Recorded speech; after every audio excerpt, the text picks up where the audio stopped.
Thank you because you've answered. Jesus' precious name we have prayed. Thank you. Okay, so let's put our hands together as we welcome Mr. Tunde Ajadi. Thank you. Okay.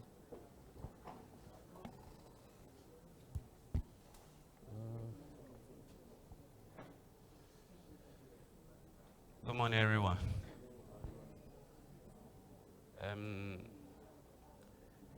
We only have 1 hour, 30 minutes together. So I want to see that I can manage my time and to ensure that we gain a solid understanding of what we've done before. I will do a quick recap of what we've done before. I will start with, please, I might not be able to use my slide because of the time. I just want to ensure that, okay, we've gotten good understanding of what we've done before, like there are various commands which you need to know. So if I go by my slide, we will not have enough time to cover everything. But I'm made aware that everybody, you've all received my, They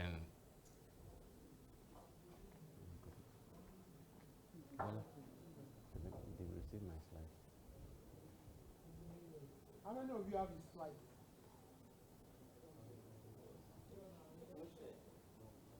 okay, maybe during the course of, that will be sent to everybody. So I will start with this. So if you remember what this is, please just let me know.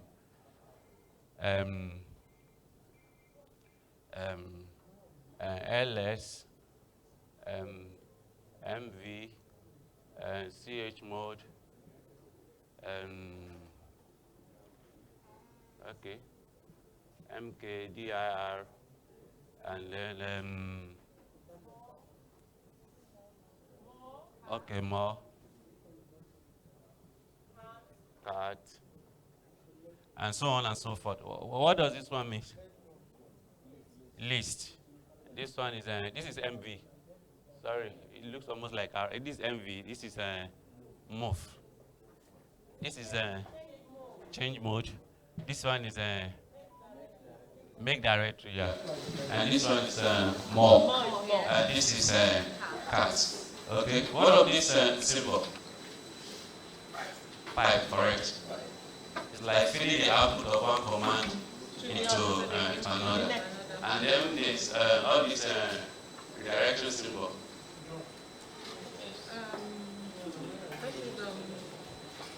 Feeding into. I'm writing into. And then what of this?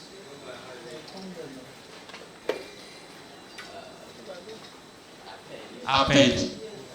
If you use this alone, every time you use it, it will overwrite the content. But if you keep writing into it, using this, it will keep appending. Do you understand? Then what of this? What you call from? It's actually a redirection. I'm getting an input from this direction into whatever command that I write. Okay.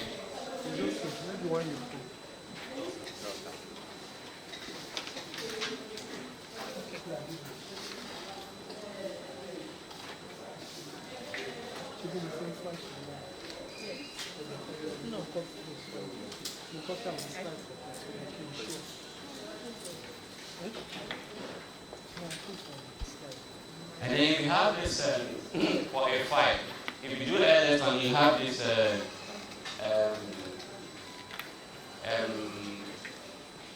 let's say you have read, write, and this. Can somebody translate this to number? 4 and 6. 6. No, 4 is R now. That's 4 and 6.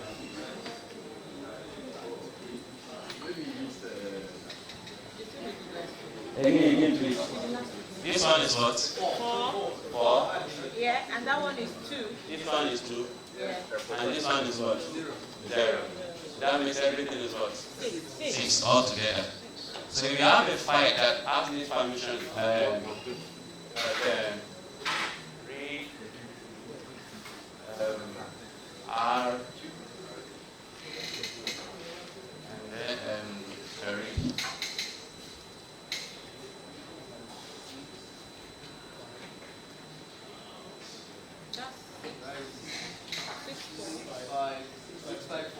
6, 5, 4. Good. How we all understand this? Okay. Sir, sorry, but there is a mark between the R and the X. So, is it not supposed to be 6, 4, 1? Like 6.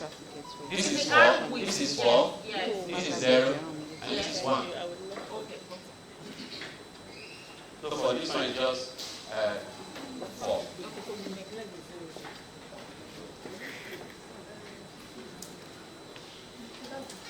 So let me go to the.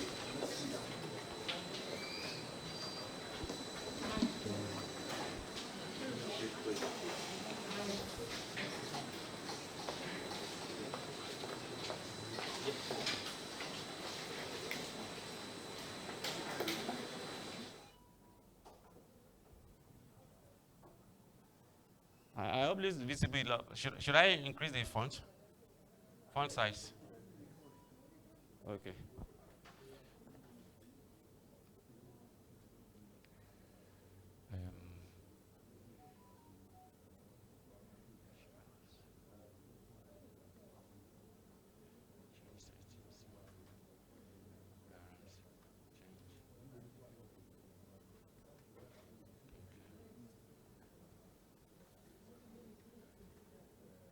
Okay. I think this is good enough. So now I will require that everybody to log into, I believe everybody, you receive your login credentials to your virtual machine. Oh.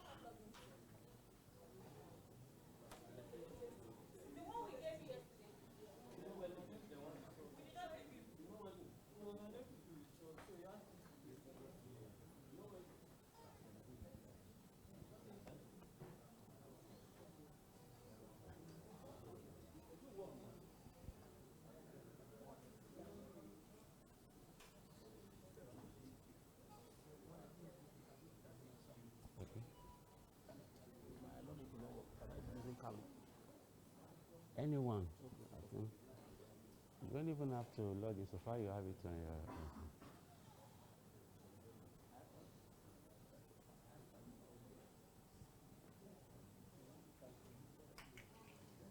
Please, if you have a problem logging in, please raise up your hand so that we can assist. Okay, you have not received. You have not. Okay, you can log in.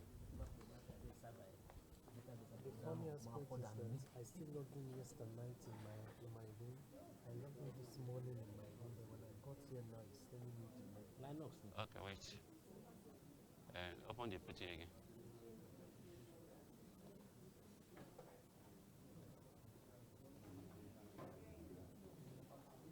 Okay, the host.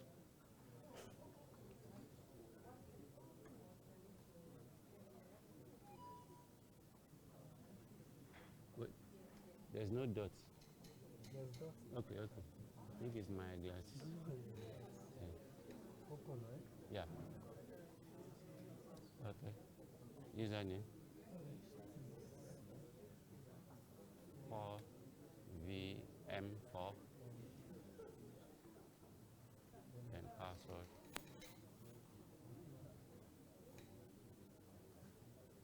I hope you know it's case sensitive. Which one is case sensitive? That is Password. password. No, They said it's all lower they case. say Okay. I asked. It's lower case. It's lower case. I asked Okay. them yesterday. But why the 4? Are you using 103 or 44? No. This is my initial password. Okay. I changed my password yesterday. So I'm using the changed password.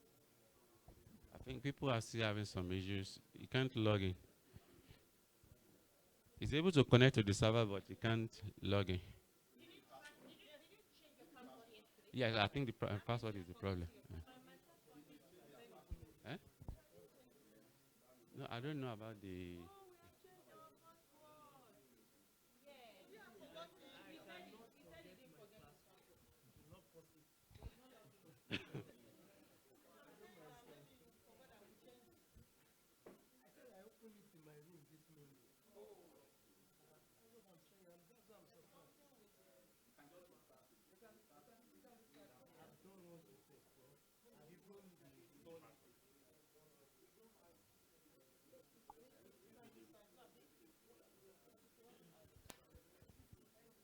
But please, who has been able to log in successfully? I'm suggesting that maybe we may have to create groups. Yeah. So that it will be better that way instead of maybe for each line, like you'll be able to log in, sir. Okay. Maybe all of you might, and then maybe you can share with you. It doesn't matter. But let me see your Kali. Let me see your default bash. I want to check if you're using. Okay. Our online participants, please just hold on a little bit. More VMs are being created, so you would get your login details as well. So please hold on for us a little bit. Your shell is different.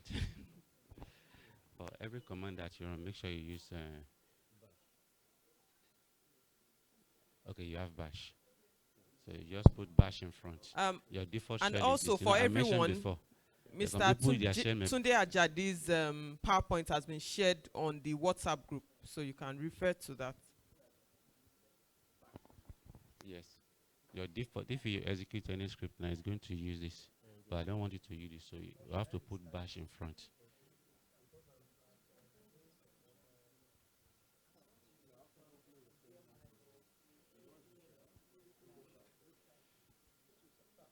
Okay.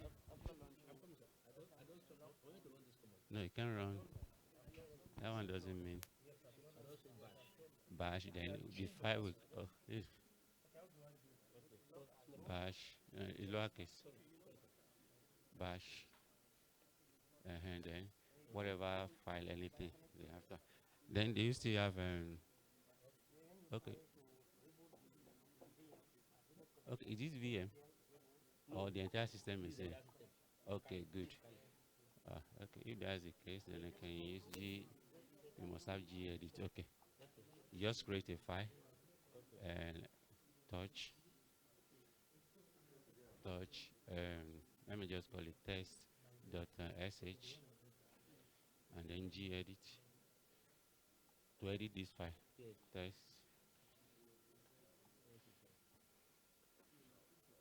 So we typing a command, and once you save, we'll be running at the back.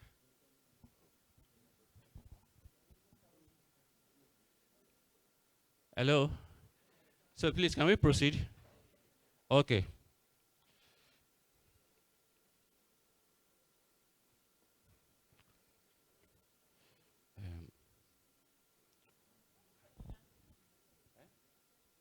Access.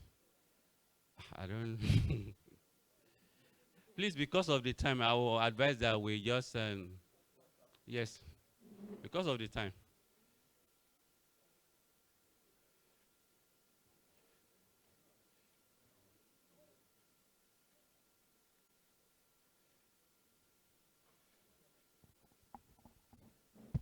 The first thing I want us to do is for each of us to create a file. And when you want to create a file, although the file will be used to create script, do we understand? So if you want to create file on Linux system, you can either use touch, and then the file name. You can use touch, the file name, or we can straight away use VIM. If we have it, VIM, then the file name.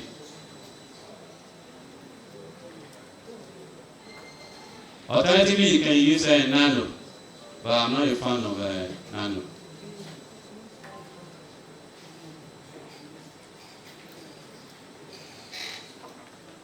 And you can also use gedit.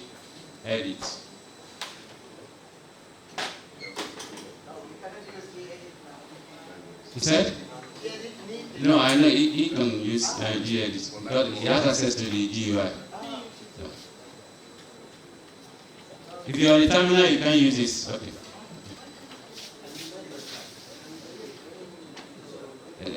I'll get back to you. Yes. So please, I want you all to create a file. Just give it any name.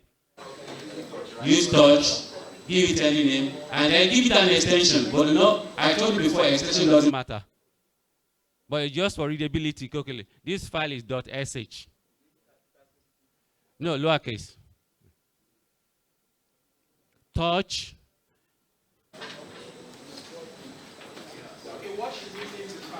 Eh? Any name, file, just create any file. No, no space. See, this is the default, this is the command. And then this is the file name, this is what you are creating. There is space. Any name, use any name.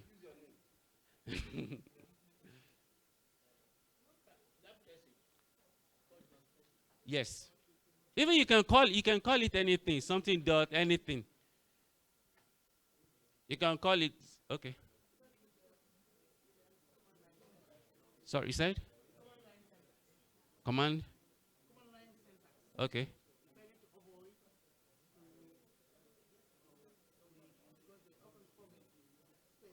Okay. Okay. Okay. Okay.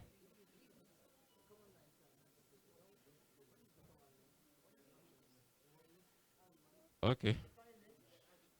Okay.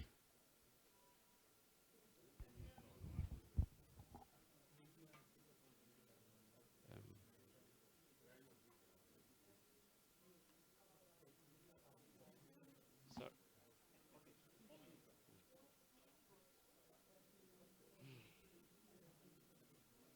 Please look up. This is the format. Touch. And then that's the command. But if you type any command, you want to find out about the options that's available to a command, you can simply use help.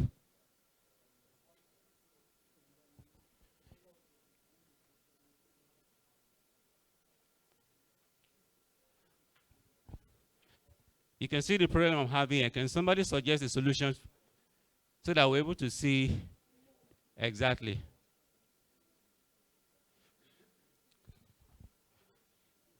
So I will send the output to, I'll pipe it to more. Do we understand? Do we all understand? Okay.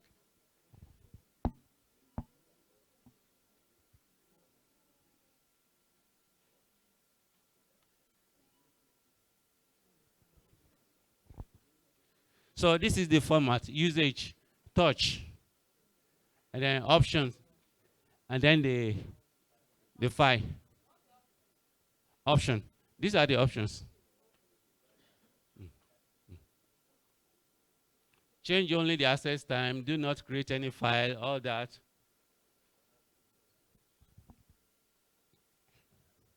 Although we don't for now we don't really need the options. So I think that's it. The same goes for this Vim. That's if you have it, but some of you, I think it might likely be VI instead of Vim. Eh? No, use VI. VI should work. But you can install it. I think they can install. Okay, yeah, since you have you can install it on your system. Just do, is it Ubuntu? Your system, I'm talking about your virtual, yes. Is it Ubuntu or CentOS? Which? Ubuntu. So just use apt.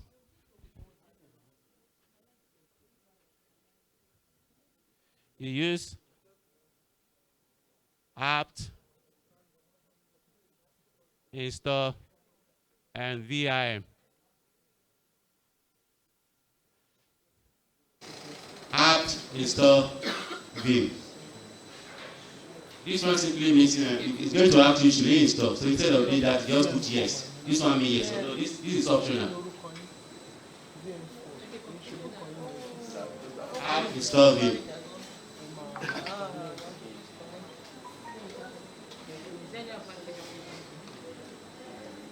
Have you been able to install that?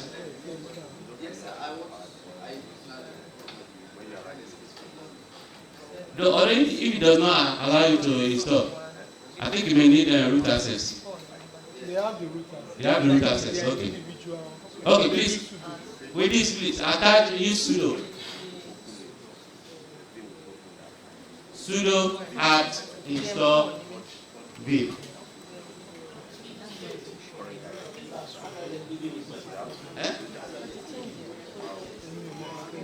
see, you already have access to the GUI, so you don't need. Rest of the people will prefer to have what you have. So let me just type the command there, please. And sudo apt and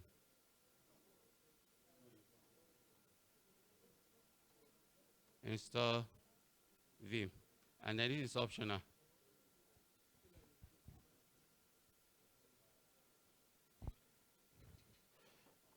Is it working now? Okay.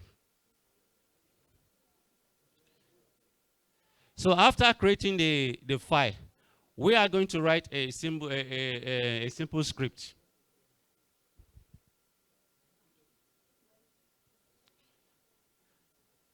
I want you to open the file. You open the file by either using Vim Nano. You use Vim, whatever name you must have created, space, that's the command, then space, and then file name, then just press enter.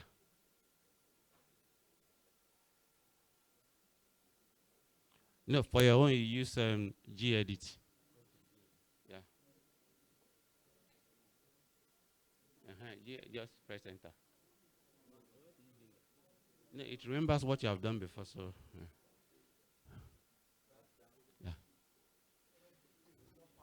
Yeah. Vim. And that's why I say you should install. You know, I wrote the command. Use sudo. And because you don't have Vim, you just do sudo apt install Vim, and then this.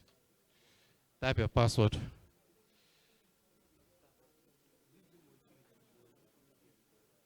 No, because he uses GID because he has access to the GUI. He's using Linux. Not like he's not doing remote stuff like people are doing. Your own is remote. Yes, you have to use Vim or Nano. Most people use Nano, but I'm just a fan of Vim. That's what I'm used to. Okay. I think it is done now. So let's try now. Okay.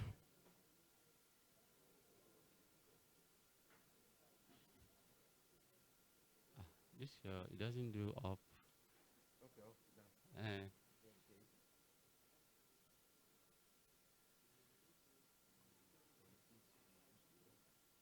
Okay.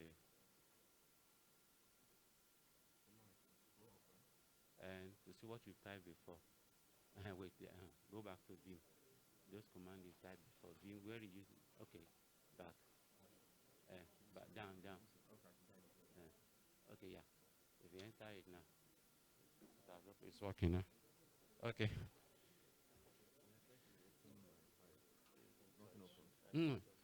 Touch is simply creating file, not to open. You understand? Vim, yes.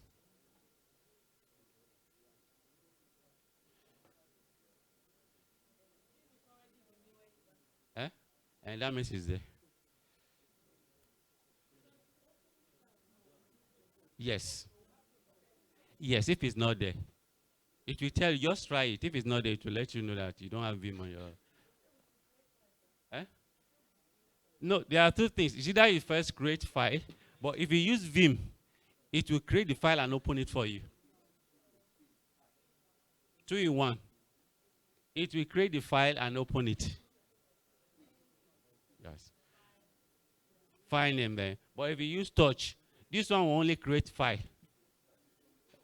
Yes.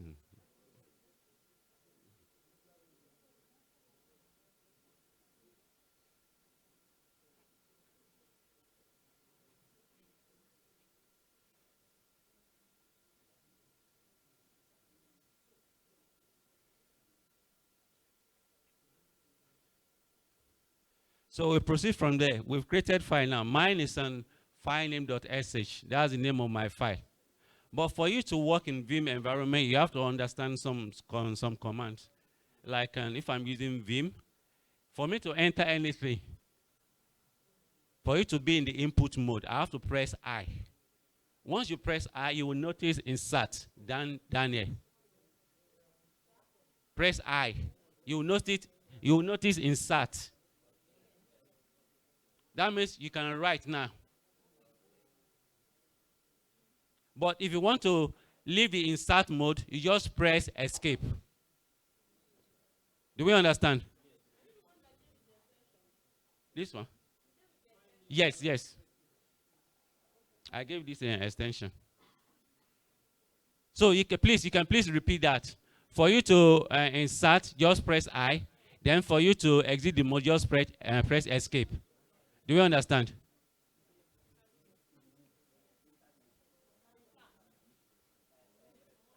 Huh? Yes.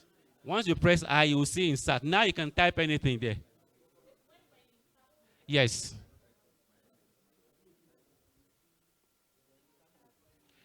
I just press my own I. You can see insert. See, there's something about Vim. We can spend the entire day learning about Vim. It's an editor. But I don't want us to spend too much time. What I only want us to do is just to be able to insert something and execute our script. Do we all understand? So the basic, okay. Okay. Vim and VI editor, are they the same thing? I remember something. Vim and VI editor, I know that are they the same thing? The improved version of VI is Vim.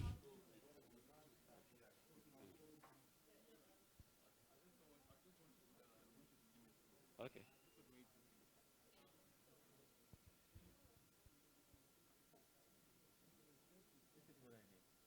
No, you are using VI. See, no, this is the last. VI. No, see, you have to install. And VI is there by default. You have to install Vim. Sudo apt install Vim. Yeah, it's much more easier to use Vim than VI. That's the reason why.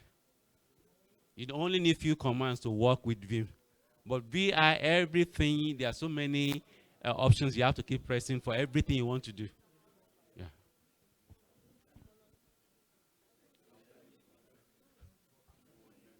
For every Linux terminal, you always have VI. Okay.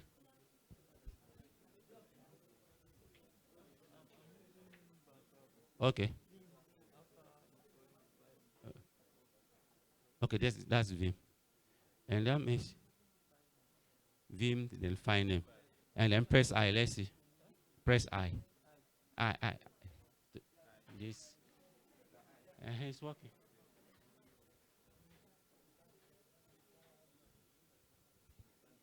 So I think we can go beyond this.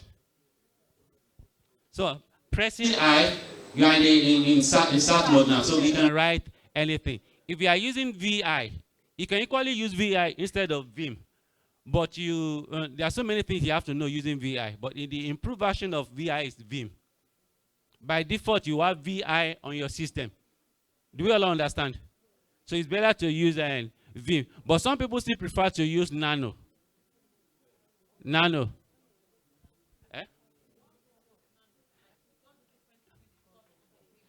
And Nano is also an editor. But the command is different. You see like now, yeah. Or the old system administrator like us, we prefer Vim. But the new people prefer Nano. No, it's for privileged access.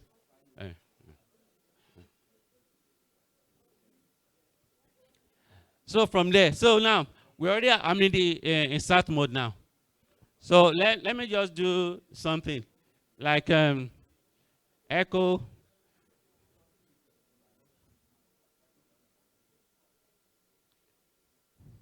If you are not able to write anything, please just look below here. You will see the mode. Do you all understand? If you are not able to write anything, just look at the mode. But once you are done, you press escape. Yes. No. It's not. You are just changing the mode. I will show you. There's another command to close the file. There's a command to write. There's a command to close. Echo. You can think of anything. Echo.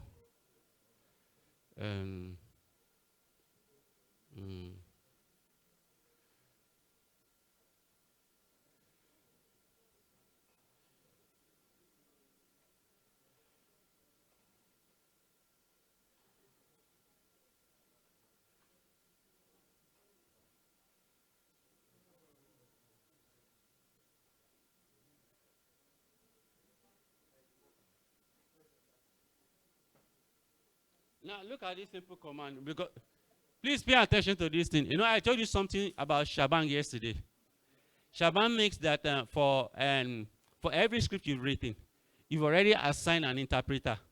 But for this now, this allows me to use any interpreter that I want. For instance, we have a system here. The default shell of this system is different from the one you are using. His own shell environment is completely different. So for it to be able to work using this shell, I already told him the command to use. His own shell is completely different from, he's using Kali Linux. That's what he's using. Yes. He said?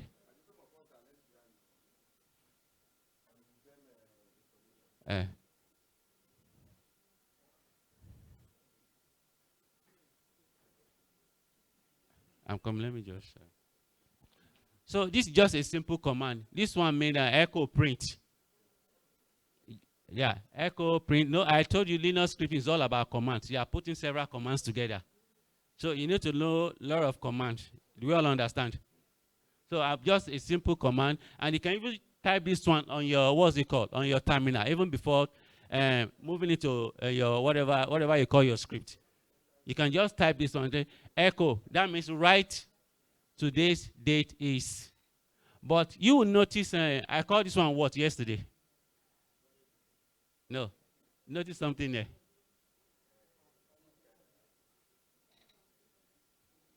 Back quote. Back quote. Back quote. The reason is this. I want this one, you know, this date here is also a command. So that it can interpret this command. It will not just sit as string. So that it's not going to give me today's date is date. Do you all understand? So that is why this is there. And alternatively, I showed you to yesterday, there's a way I can change this too.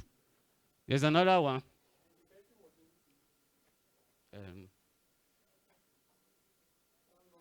Please, you can just try this on your system. Echo $.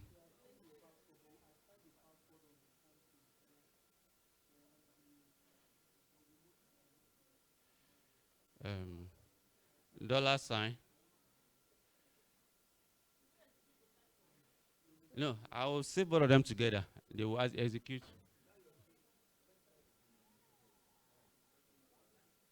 It's just mistake that one doesn't. Oh, thank you for punching up, but I will intentionally leave it there. And no, just shrink. I know it's mistake, but it's still shrink. I actually made mistake. He pointed it out to me, but I'm just leaving it there. It's not a command. It's not anything. At least it's even good. So that people will think, okay, you will know that this is just a string. It doesn't mean anything. You can put anything there. But the one here, that's why I must not make mistake. I can't put DW. Do you understand now? Because it will tell you that command does not exist. Any command you can't type on your terminal, you can't use it in your script. Do you understand?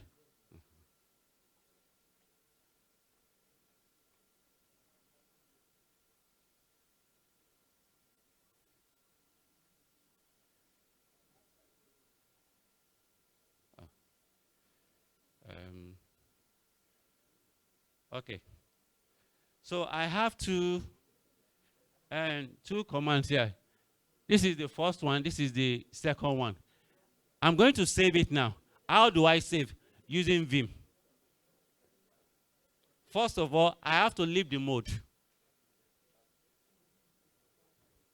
The mode is I'll press what? Escape. Please pay attention to this.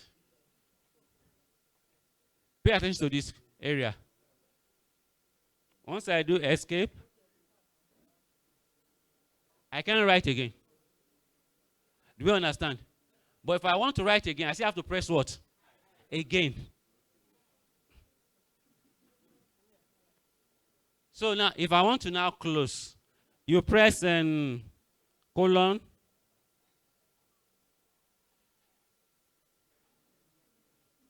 I think, okay, double colon, then W to write.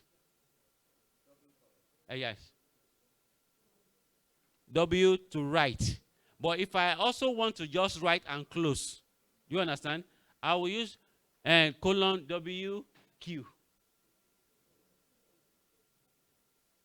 Somebody might ask, what if I change my mind? I don't want to save this. Know that this one is not yet saved. Because I've not used W, it's not yet saved.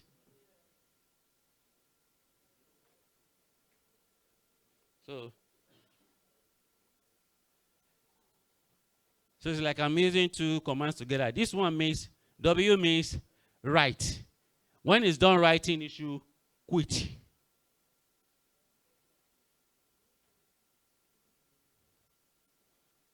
Write and quit. But if I write alone, I can still go back and say write and do insert again. Do we understand? So if I do WQ now, this page will close. So once you do that, just press enter. Write and quit.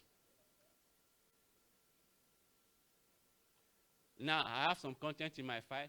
If I want to check if it contains anything, can somebody tell me the command to use? Check the content of this file now. Cat or more. It's always good for you to always cross-check. Look, we said that, okay, this thing will write and save. What if it's not saved? Do you understand? So I'll just use cat and then file name. Please notice that there's something called tab completion. You will notice that if you have anything in your Linux system, and you have, instead of me typing the full name, once I press Fi, you press tab, it will complete it for you. Do you understand? But if there are similar files like this, up to 20, it will only do based on the first few names that you have typed. It will suggest those names for you to know what you're supposed to. So you are not supposed to cram anything.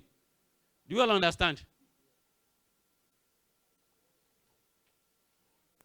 So I press tab, cat file name. So you can see, these are the two lines. We are not executing. I'm only checking the content of the file. Do you understand? Just checking the content of the file. So this is what we have. Do we understand? Now, assuming I want to append. Now I'll be linking several things together now. I'm not going back to Vim. But I want to use my command line to add more command to this. Can somebody come up? Can somebody help us here? What do you think I should do? Another command to this.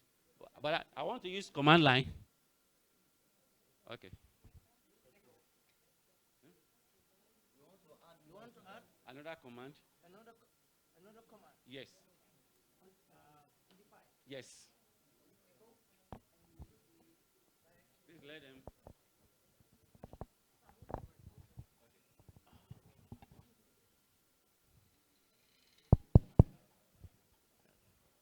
You can type echo. Okay. Let me type. Echo. Echo space. And, Space. I don't know how you call the. No. No, not the file name. I understand what is this. Okay. You type the command now. You want What can we? Somebody just give us a command that we can. We need a command. We are adding another command just type to a what message. already exists. Just type a message. So instead of using Vim, I don't want to go back to Vim. I just want to use this command line. So I want you to understand. So I gave you something about redirection yesterday to see where it applies. That's the reason why I have to go in this direction now. So, well, let me just conclude. Let me just say, okay. No, I don't want to use the. We are learning Linux. The length of The lens. no, let me use this. The total number of arguments is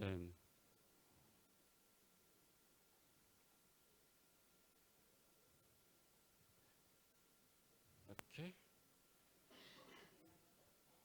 and then yeah. So Now what's next? The append symbol. Good. Append. Let somebody answer. How do we append? Yeah, exactly. And now the To final. what then? And then the final. Do you understand now? So let's check what's in this final.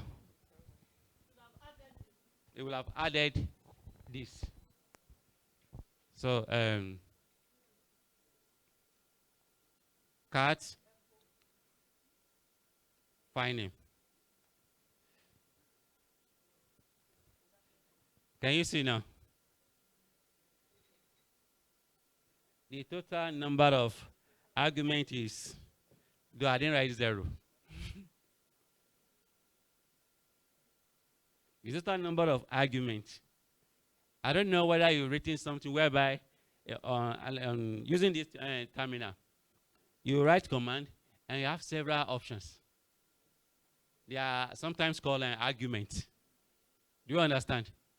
So in Linux, the short word for argument, total number of arguments. You know, sometimes you have you type something, they say, okay, put your password and other stuff. You know, if one of them is missing, how does it get to know that one of them is missing? So by checking the length of those arguments, but currently there's no argument. That's why it puts 0. Do you understand? But that's not my point. But just for you to show that you can add. Do you understand? You can add anything to what already exists. Now, let's go back to the file. I want to delete this line. I don't want it. But also note that if you do this, before then, if you do something like this, can somebody tell me what will happen? Wait. I don't want you to answer. Can somebody tell me what will happen? It will override, but what's going to be in the file? Only this. Do you understand now? This is only what you are going to find. It will override this too. No, it will override everything. Now put this one. Do you understand now? I also want to show us, because somebody may ask, okay, if I can only insert in my Vim, at least the basic command just insert, delete. Do you understand? That's why I still want us to see how to delete. So if I want to delete, I can just Vim and then find name.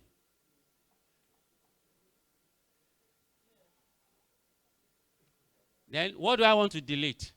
You can see that this one is not really a command. Do you understand? It's not really a command. It's just to show you how you can append anything. So if I want to delete this line, just scroll down to that line and press D 2 times. Go there and then D. It's gone. But is it saved? If I close it now, you will still find it there. Do you understand? So I still have to write. So to write is what again? Colon. Okay. WQ. So it's already saved. Let's check the content now. Cat.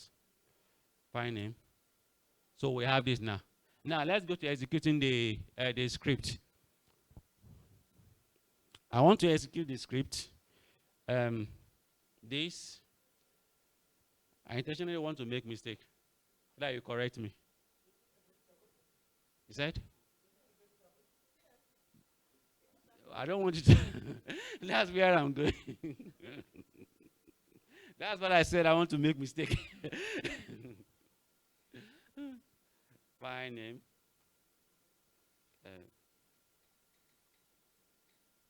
File name dot sh. You can see I can execute the file. It won't run. Permission denied. If you have permission denied, what are the things you should check? I'm not asking you. What are the things you should check if you see something like this, permission denied? Good. No, not just only ls with some options. If you do only ls, you will see the content of the current directory. If I do ls alone, see, it doesn't say anything about whether executable, readable, writable. But for those of you, if I'm using ls, you don't know any other option. So what do you use? --app.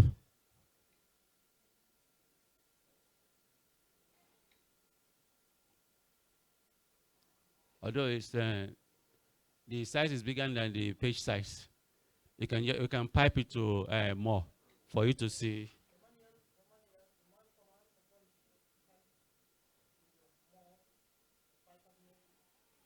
And you know there are so many.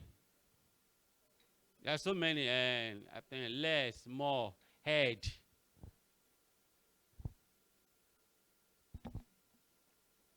So ls dash lih. You can see that is not. Where is it? Okay, this is it. It's not executable. It's that's the default set for every file created by this user. This is the default permission. Read, write, read, write. Then other can only read, they can write. So how do I change the permission so that I can execute? However, there are two ways. No, I told you yesterday that it's not necessary that you have to change the file permission. You can just straight away execute the script. What do I use? No, I'm not talking about if I don't want to change the file permission and I still want to run the script.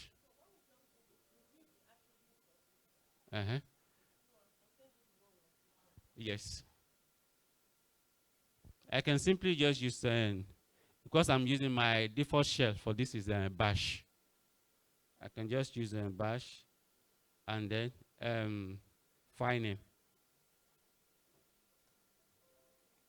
You can see. You know that in that file we didn't write all this. We didn't write all this.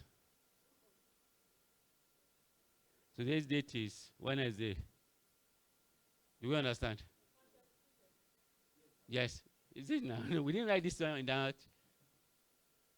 You know, the beauty of coding is that, look, every time I execute the script, it keeps giving me the current time. Do you understand? Just to prove that, look, I didn't write it. Every time I run the script, I'll keep getting the current time. But this just to show you several ways in which you can write the same command. You can see that, where is that? Okay, look at that date W. Can you see that it's still there? Because it's not a command. But if I add this W to that command, it's going to generate error. So now let's go to the permission. Let's set the file permission. I'm just showing you ways you can run the script without changing the file permission. You said?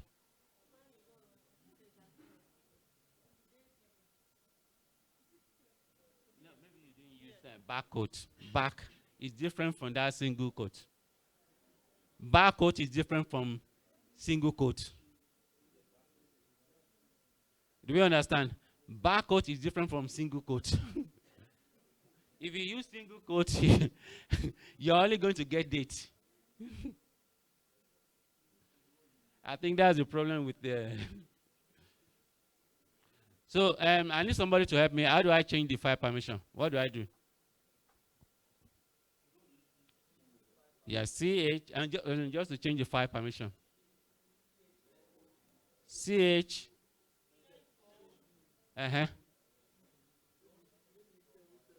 If I want to change it for everybody, if I don't want to use number, There's a short command of just do plus X. Okay, look, just allow everybody to execute. Yeah. And chmod space plus X. That means just allow whoever to execute the script. You understand? But if I want to specify category, I can now go to the number. Do you understand? So chmod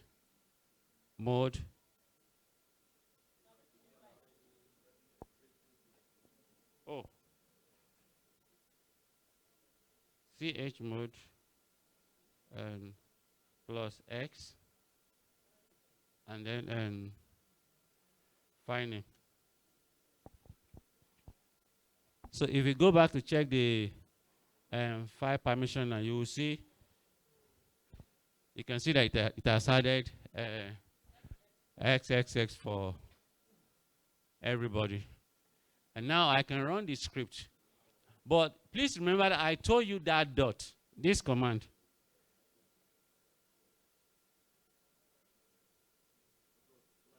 Yeah. What is the meaning of this dot?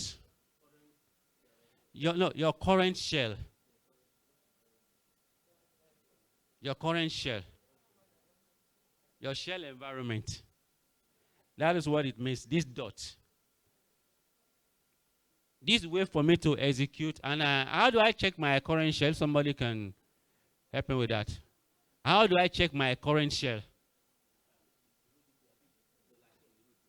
And no, shell, not present working directory. Shell. Yes. That's environmental variables. Do you understand? You can check your current shell then, and you can as well change it. If you don't like this particular shell, look, I'm used to this one, I don't like bash shell. You can change it.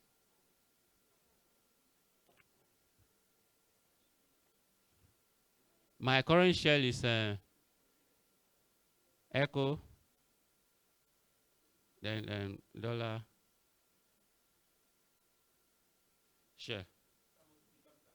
Yes. For all an environment variable. For you to check it, just use an env.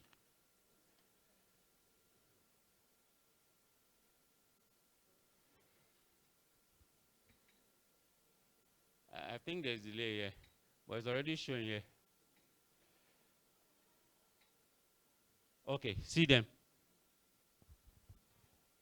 And user path, SSH terminal, and all that.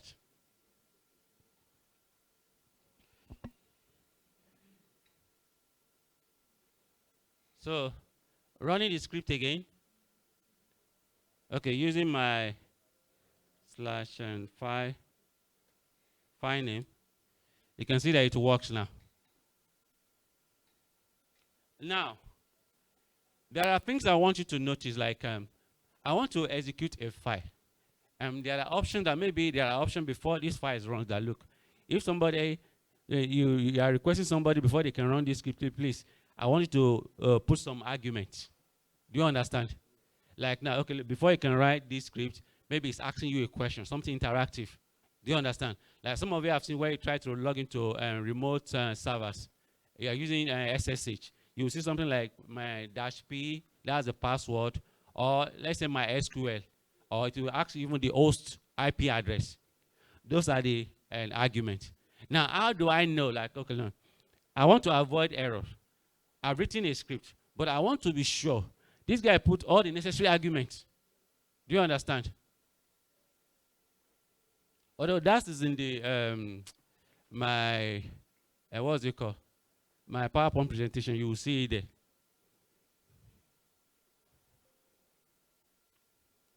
Let me just write it. If you have something else, this one means this $, 0, $1, $2. I think it goes from 0 to 9. This one makes my present command. My present command. Do you understand? And then this one makes what's it called? My first argument. This one means second argument, and so on and so forth. Do you understand? Then now, to count the numbers of arguments, you use this. That's why the other time when I use it, it shows 0. Do you understand? Now, let me demonstrate this.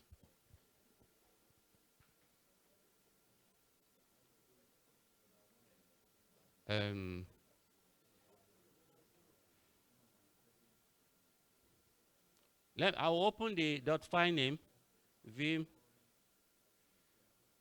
file name, and then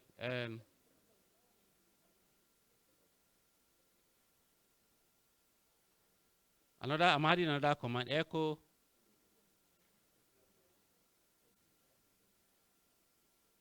total vim total number of arguments. Total number of arguments is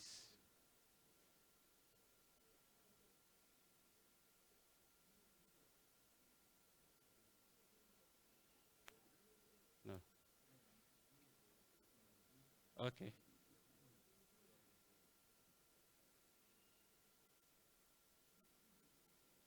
So escape, and then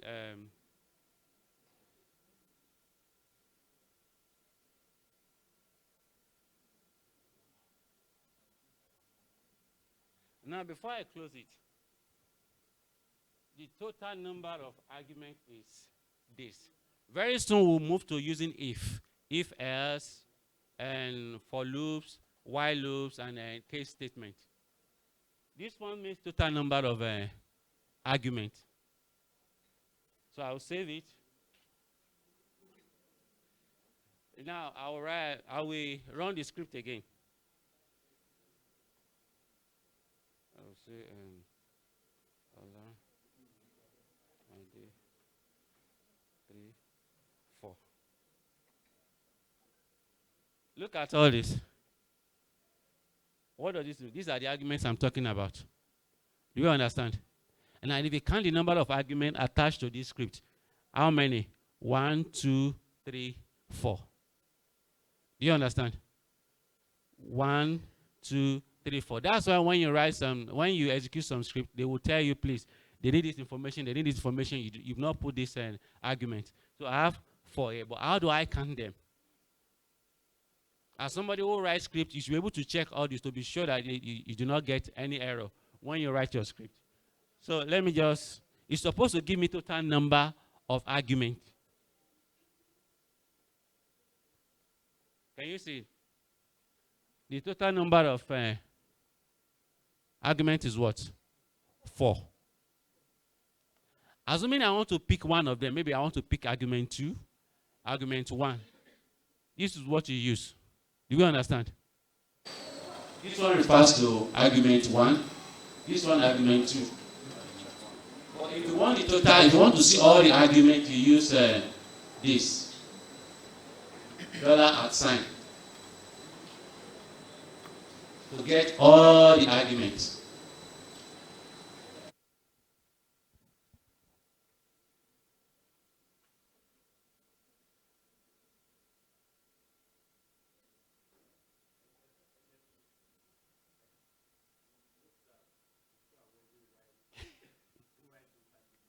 No, they will need it later.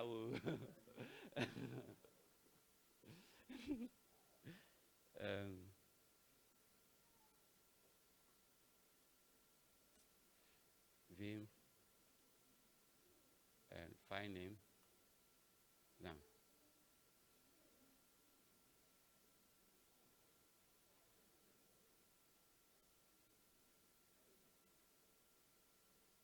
And second argument. Second argument is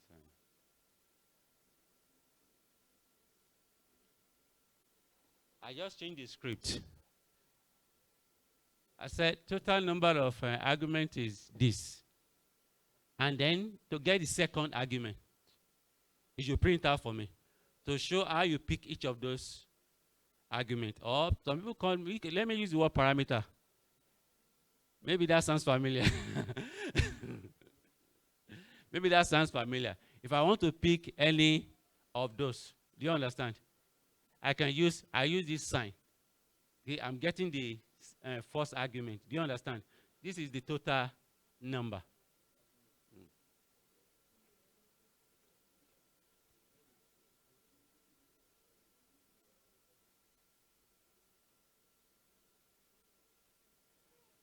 So I will execute the script again. You can see the total number of arguments is 4, and the second argument is what? Oh, sorry, it's supposed to be first. I use $1. It's supposed to be first, which is Ola. Do you understand? There are times you write a script, you don't have to add code everything. You allow whoever is using your script to determine how it's going to run. Like, look, before you run this script, you have to put all these parameters. Do you understand? Do we all understand? So let's move to if and else now.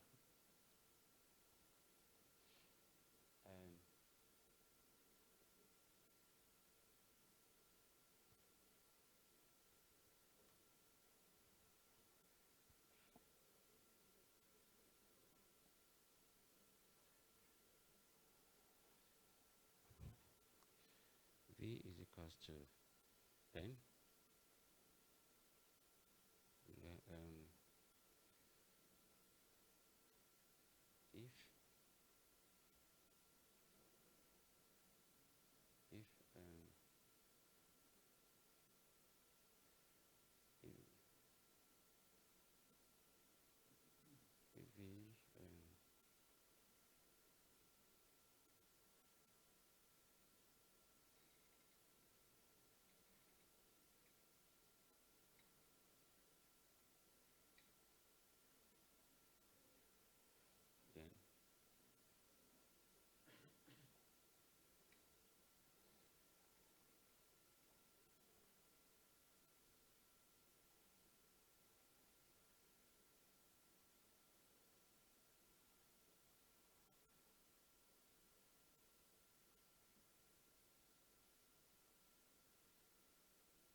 F5.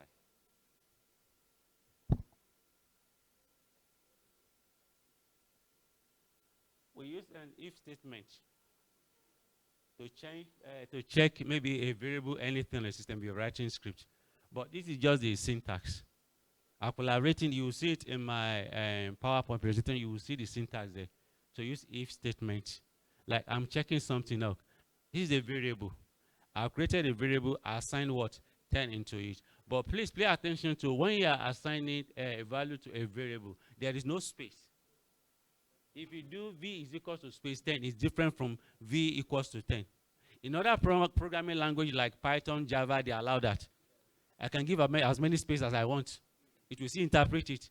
But when it comes to this, if you do v equals to space 10, there will be error. So there shouldn't be space. And then this one is for if. You could see that I have this double something in some, what's it called? You read some resource online where they will use single. It will still work, but there's reason why. But nowadays, people prefer to use this. Just like when you are using Vim and VI. Do you understand? Like I explained before. So I'm checking if V is equals to 10. If V is equals to 10, then what should it do? Echo the number is what? 10. And then I have to close my if statement. This is FI. You reverse everything. You have to reverse it. FI.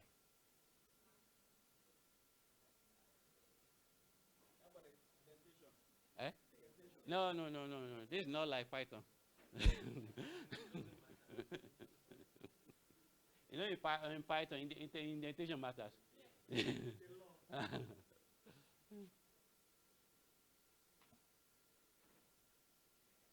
Look at it now. What is it going to do? It's going to do this. It's going to do this. It's going to do this. It's going to run this. So I can add as many. That's how you keep writing scripts. Do you understand? You can write, somebody can start like this until you find yourself, look, I've written up to 10,000 lines. You won't know.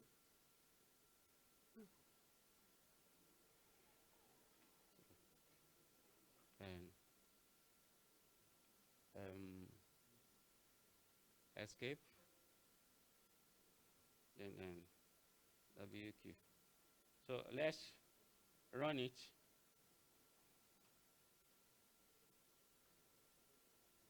You can see that it gave me that the number is what?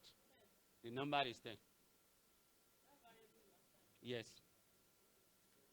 It says the number is 10. But can we add another else? Do we understand? What if the number is not 10?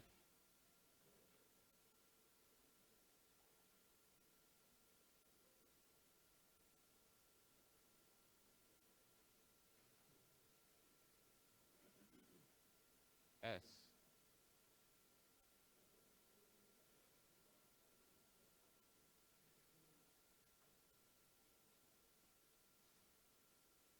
Echo.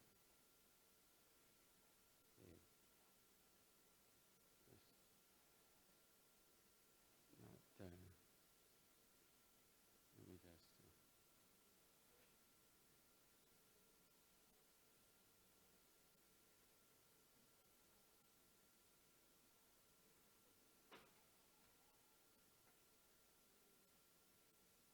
You know, it's more easier assuming it's your system. If it's Linux-based operating system, you can have all these editors installed, Visual Studio Code. You don't need to learn all this Vim, VI, Nano editor. But for the mere fact that, look, you are in the cloud, you are connected, you are getting connected to a remote system, you still have to learn it. Do you all understand? But alternatively, there are ways that you can even mount a remote drive on your system so that you can use your Visual Studio Code. You even prefer that one. But if you can't do that, the only one you can use the Vim and VI. There are so many. But this one comes with the Linux operating system, Vim and Nano editor.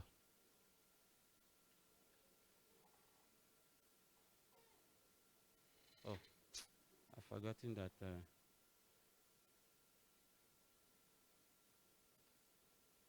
Okay, the number is 10. Assuming that the number is not 10, I want to change it.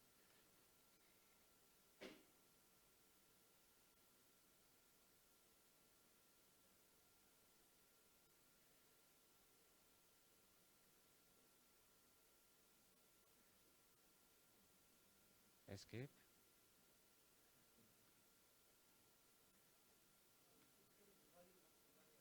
Oh. Oh. Sorry.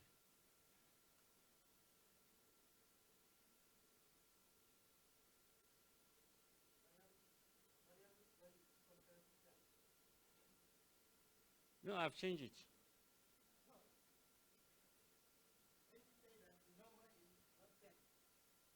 Oh.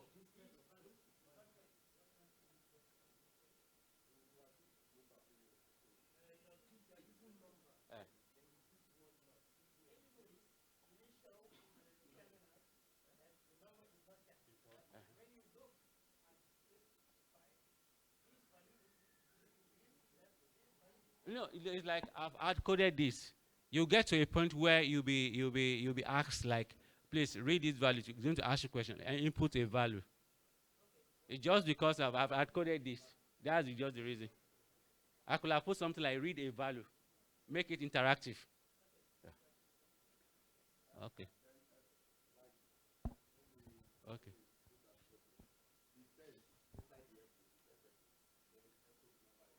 Uh-huh. And just to show the difference between, yeah, just to show the difference, just to demonstrate else, if it is not.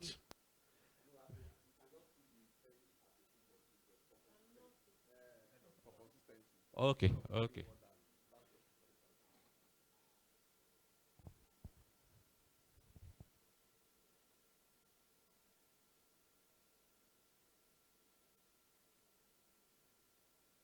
Please, there are other commands, there are other options you can use with Vim.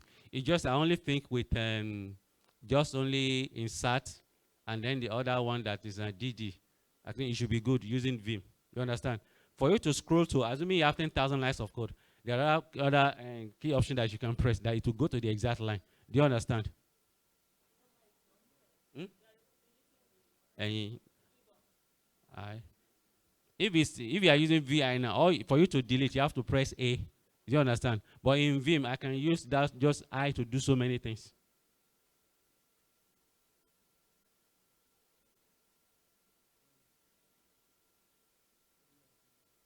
The number is nothing. Let me even change it and change it to read a value.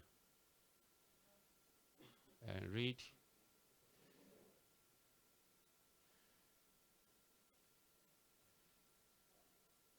Yes, and enter A.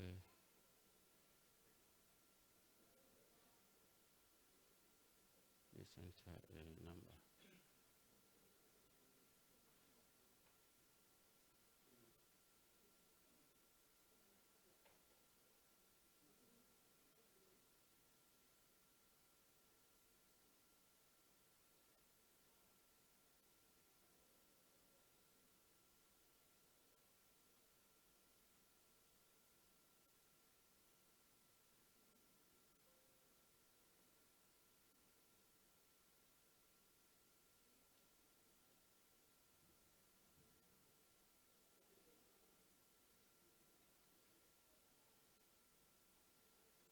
Okay.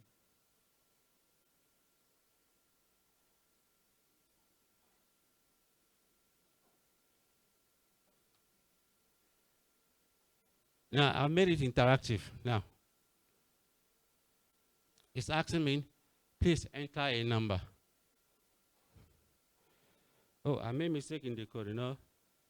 I think I'm looking for 11, right? V is equals to 11. Yes. They show me 10. Okay. Yeah, let me change it to 11 so that for consistency.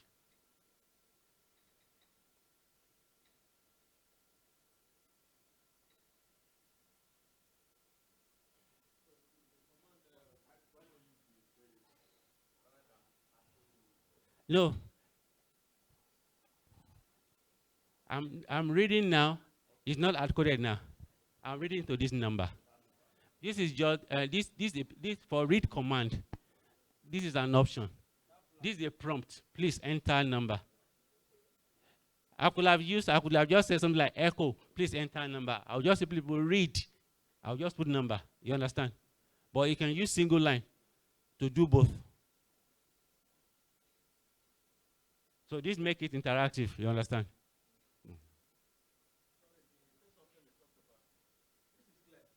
Okay. Okay. I should do that one too. Okay.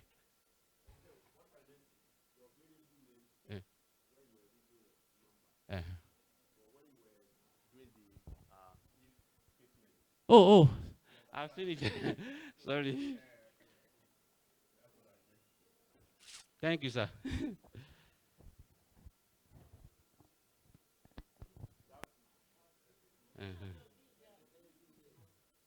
Okay.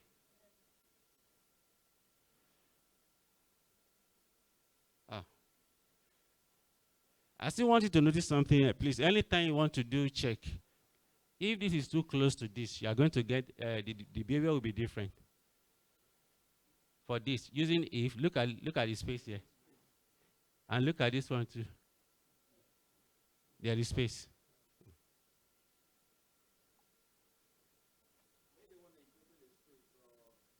No, that's just the way you are supposed to write. No, that depends on the other editor. They keep doing some stuff for you, but this is if I'm using Visual Studio Code, now, even as I keep writing, you know, all this AI, as I keep writing, it knows the next thing I'm. You know, also in Python, now, you are using the other editor, it will indent it for you automatically as you keep writing. No, I'm the one that did this manual. Eh? Well, thank God it's identity for you, but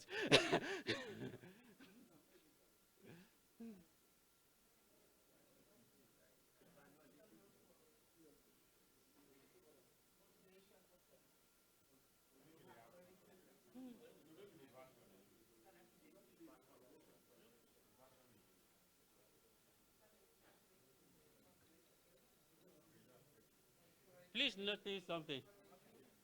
Hello. Please, if anytime I'm comparing anything that has to do, I'm dealing with anything something that has to do with arithmetic, I can't use this. Do you all understand? Anytime I have to do something that has to do with arithmetic, like now you can see that I'm checking number. Do you all understand? So he's seeing this thing as string, not as number. You'll notice that when I executed the script, whether yes or no, I'm still getting the same thing. Because this is number. He's seeing this thing as string, not as number. Okay. No, not type conversion. It's in that, what's it called? You can check but I will do it now. Yes, it's in the slide. Huh? Yes.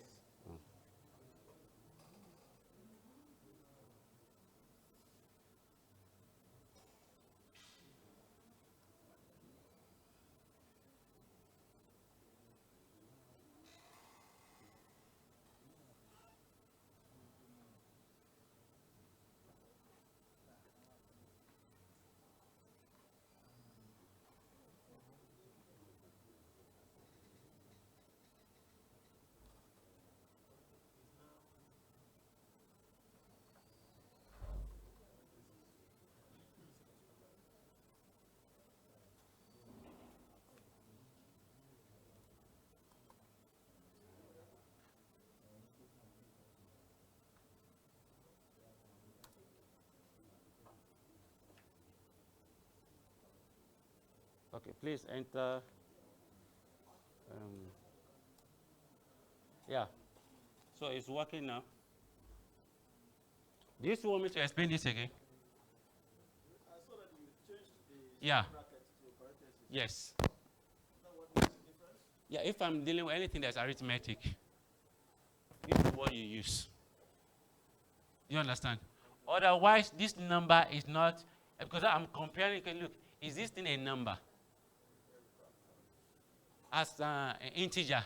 You understand what I'm saying? But if I use the other one, it's seeing it as string. Integer. Do you understand now? Okay, now let's do literal arithmetic, like I'll create two variables, add them together. Do you understand? Okay, so we are going to write a program that's going to ask for two parameters. Give us the first one, give us the second one, then it should give us the sum. Do you understand? So, Sorry, is it only for integers or for any numeric value? once you're just comparing anything that has to do with numeric, just like you said, that's what you have to use. But like if I want to check, if somebody asks me, okay, please enter your password. You know, it's different from the number, the integer that I've just used now. So I can use the other one. You know, it's going to be string. Let me change it to password now. Let me just do something like before I move to the next. Okay. Please enter your password. You say,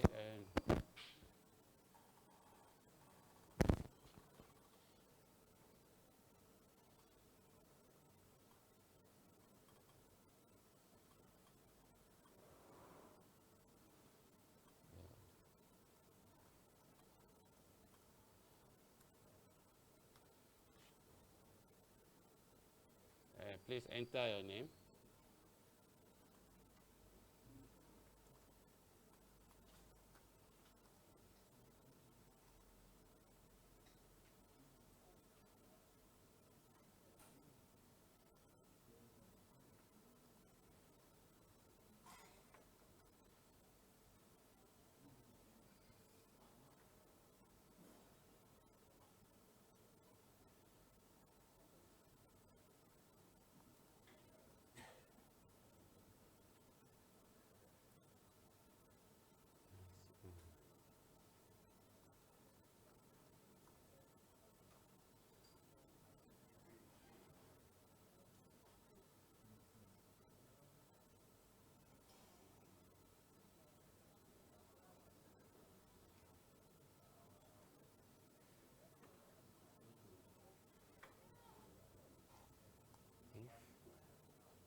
Now let's look at the script together.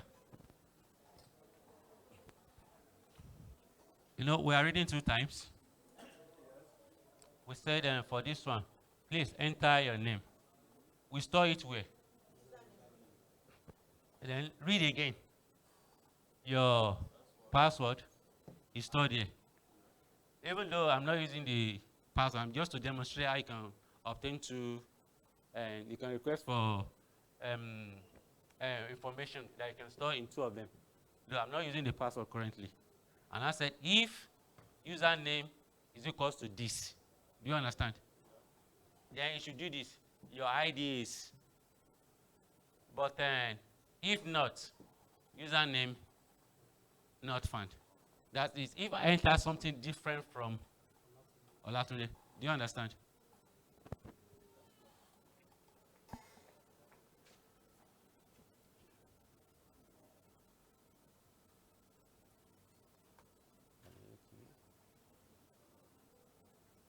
Yeah. So run the script. Now, please enter your name. Let me put wrong name. Okay, I'll put Olatunde.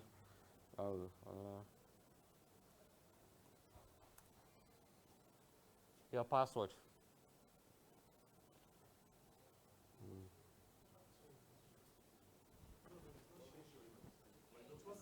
Okay. Just.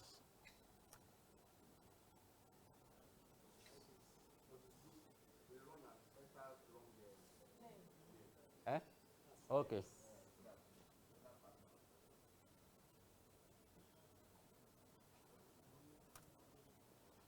Argument is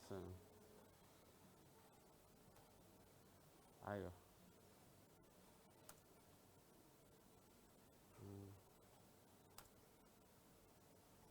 Oh, wait, something is wrong. No, I missed.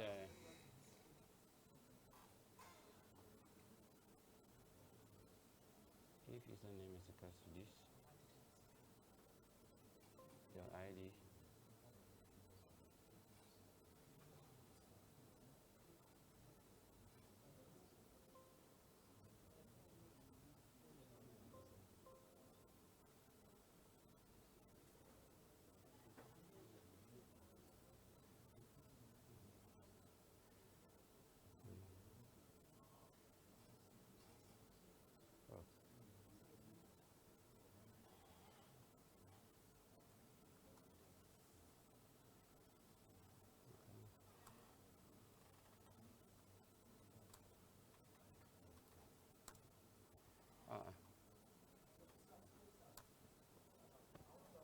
Okay.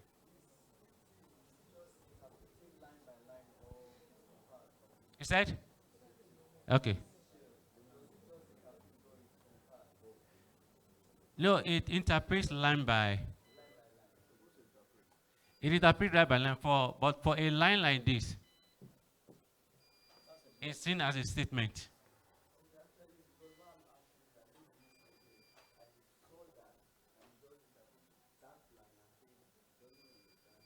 No, it will interpret up to the point if there is error. You understand? It will keep reading, okay, this one is done, this one is done, if there's done. And if there's an error in your script, it will print out a line. It may not give you exact error, but it will point to you where the error is from. Do you understand? The problem I have now is with the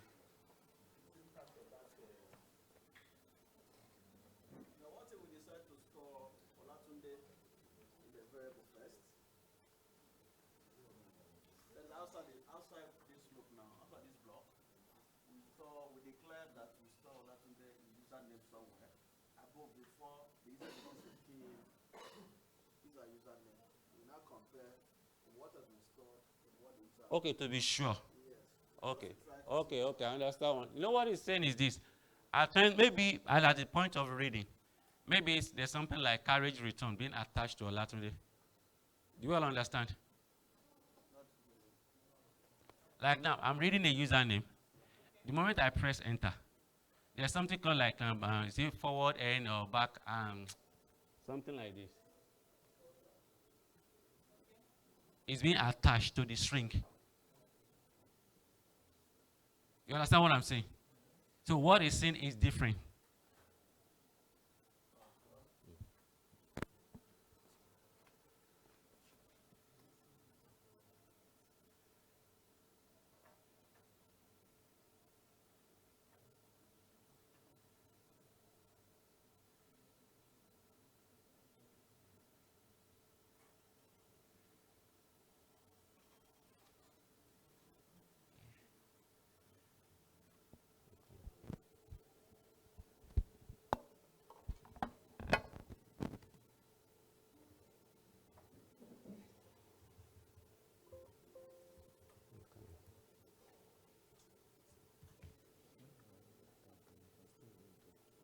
This one is working.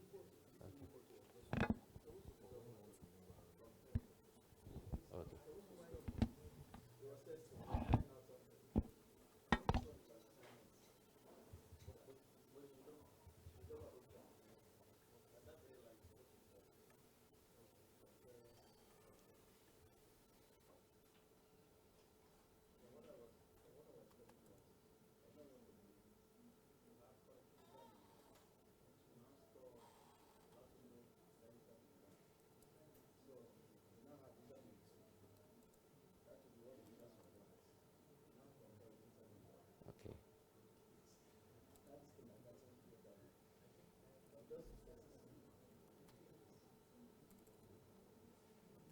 F5.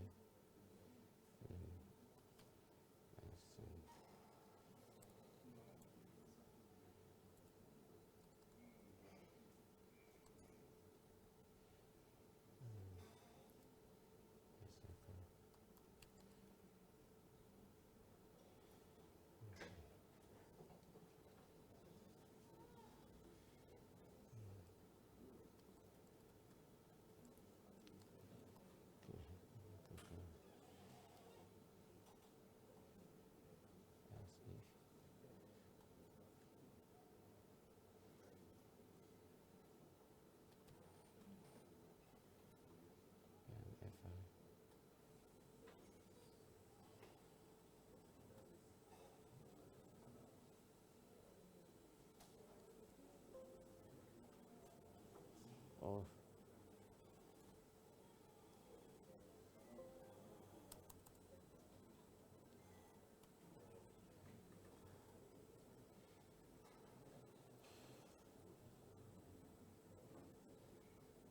Let's do this.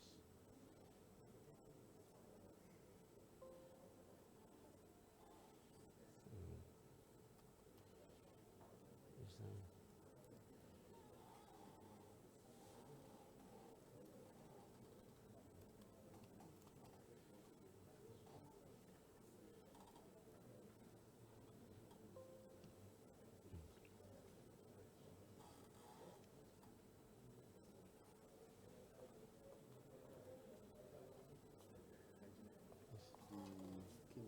Bonus of normally we plan 9 to 10.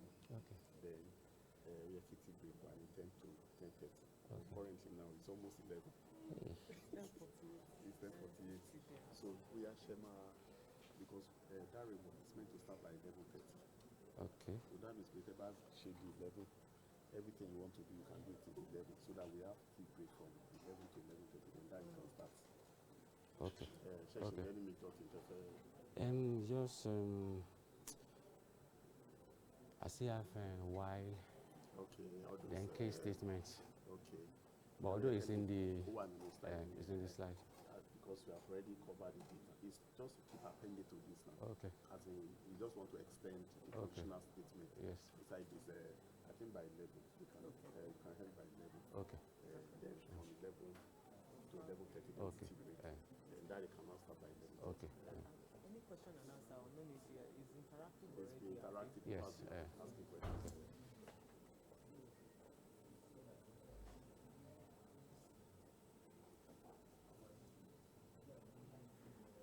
No problem. If Olatunde has a press to this thing.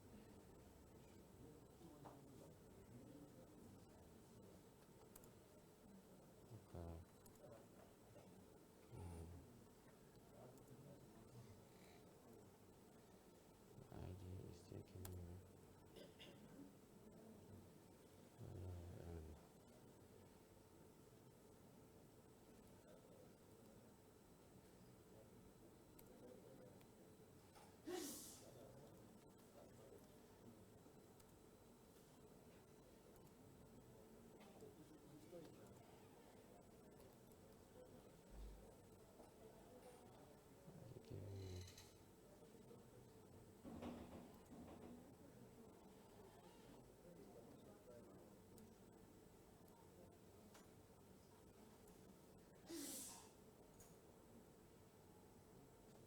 Let me.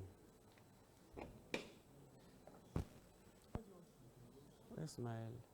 Okay.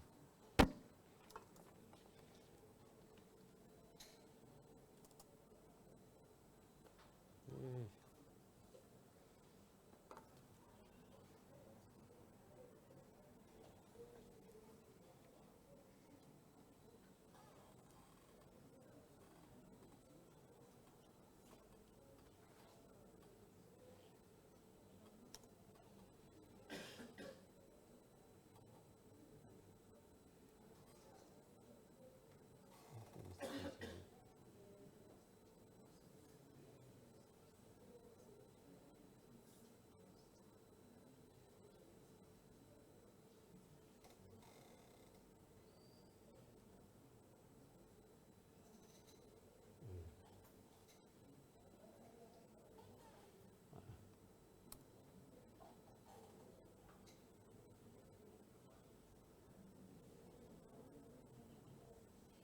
Sorry, I didn't put the.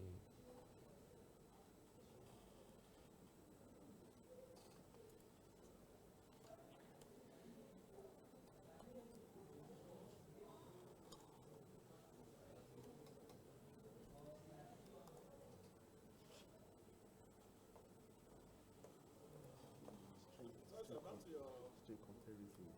Eh. 1 kilo equal to ratio 2 equal to. No, something on Manga. Manga to Eh. double equal to. Eh. Put your accept. What do you accept? Sometimes it takes 2 2 equal to. equals to, and at times it does not. Shame of fact is string already. Created string. No, Shimagba. And that's the reason for all this double. The double thing. Tí mo bá lo double, kò ní di. Okay, okay. Tí mo bá lo double. Okay. I was thinking you will compare username 1 with username. Since you are storing. No, I just changed it now. You said I should hard code it, that's why I have to hard code it now.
Please, I seem to be having a little challenge here. I don't know, maybe, although the syntax is correct, but I don't know. And oftentimes when you are doing programming, sometimes it takes a while for you to find out something is missing. So I check something here. I think it's. There is a space before username. After I hope the space is not too much. Let me. here, here, Uh-huh. this space. No. Here factor. This space here. No. This space. Yes. No, this is a variable. This is a variable. I can add this one to this. That's a variable. This is also variable. Eh? It's executed. There's no error, but sometimes no, I told you that this interpretation, that if you assign something, a little space might be causing problem. Like when you say v equals to space 10, it's different from v is equals to 10.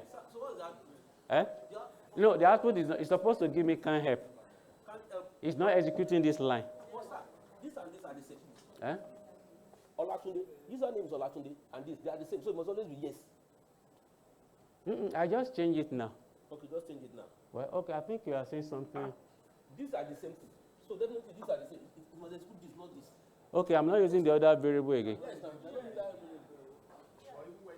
And even when I use it, I've still got the same. Let's try that. So let's try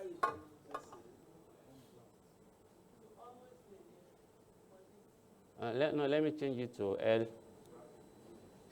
underscore L. Underscore L. That's, I'm pointing to the other one, not the hard-coded one.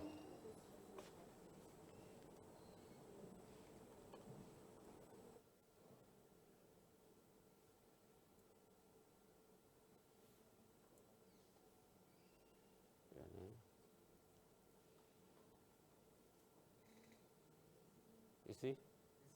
You see the same?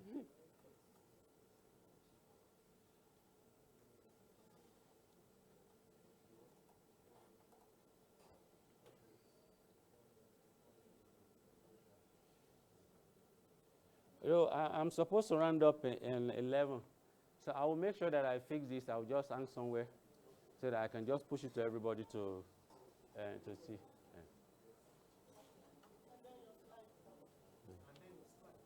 Okay, the slide. And it's been shared already.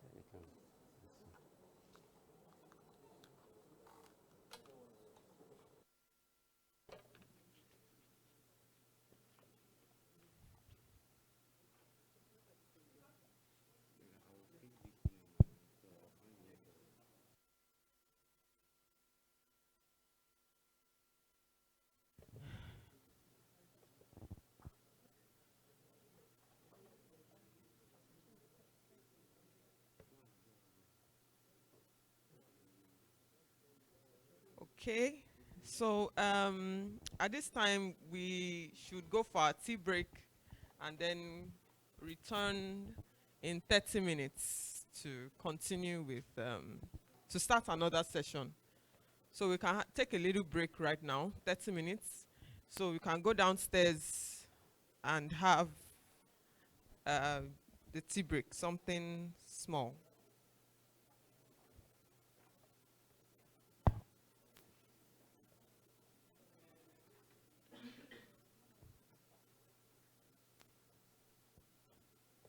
Everyone is engrossed. Okay.